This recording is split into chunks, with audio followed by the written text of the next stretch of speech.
खबर दे रहे हैं आपको बलूचिस्तान से, जहां जिला पंजगोर और उसके इतराफ में एक बार फिर जलजिले के झटके महसूस किए गए हैं। जलजिला पीमा मरकज के मुताबिक जलजिले की जो शिद्दत है वो 3.3 और गहराई 12 किलोमीटर रिकॉर्ड की गई है, जबकि जलजिले का मरकज पंजगोर से तकरीबन 85 किलोमीटर शुमाल में था। खुशकिस्मती से किसी जानी या माली नुकसान की इत्ला मौसूल नहीं हुई है।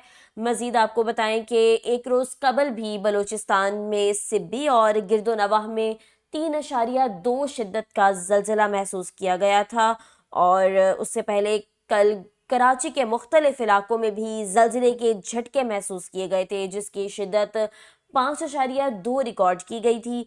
गहराई 12 किलोमीटर थी, जबकि जो जलजिला पीमा मरकज़ के मुताबिक कराची में गुज़िश्ता रोज़ आने वाले जलजिले का जो मरकज़ था वो कराची से 87 किलोमीटर दूर सोमियानी में था।